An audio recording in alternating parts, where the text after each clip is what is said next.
You may not know, or you probably do, Oregon's racist history, founded as a white utopia. Fast forward, 1948, we've got the war, we've got Henry Kaiser, who's building these ships, and they create Vanport.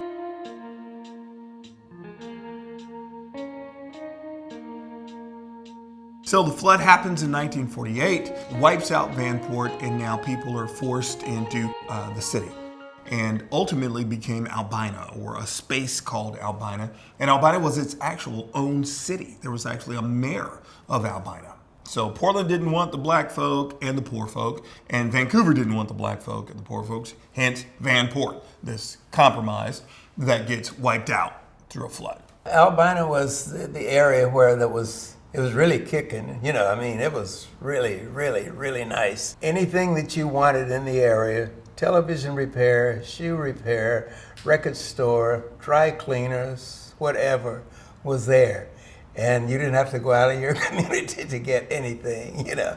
I vividly remember as a kid going with my mom and my great-grandmother to visit different elders in the community at their home and checking in on people and dropping off food and picking up a chicken dinner from this church's fundraiser, because there were so many black churches that were significant in our black community. The Albina area before the Motor Center, prior, because I can go way past before that, like, because the 60s, I was born in 1960. We could run in the street, we played kickball in the street, we ran up and down the streets. There was a ton of black people. So it was like a little community of people that everybody knew you, everybody looked out for you. Now, because of the Motor Center, the parking's crazy, there's people that don't look like you anymore. The neighborhood has changed drastically. Well, you know, when I think back to when I arrived in Portland, I didn't arrive without knowledge of Portland. You know, I was at the college playing ball, like a lot of young people, thinking that I was going to go to the next level, and ended up staying. You know, started a family.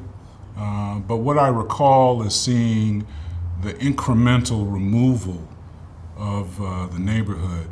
I recall seeing the allowance of decay. I know that ODOT played a significant role in dismantling and destroying the Albina community. With working for ODOT, I know, given the history in constructing I-5, doing it without the community's voice, which led to the construction of I-5 through historic Albina, was the wrong way to go, and we are definitely in a trust deficit. If we're going to talk about how great Portland is, how great Oregon is, what about the community and the people who have been here for generations?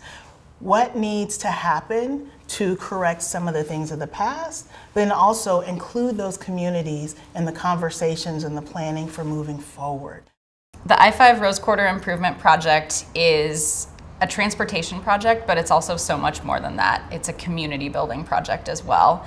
So from the transportation side, we are making it safer and less congested on the I-5 corridor, where 3 interstates are coming together. So we're focused on I-5 between Interstate 84 to the south and Interstate 405 to the north, in the heart of Albina, in the heart of Rose Quarter.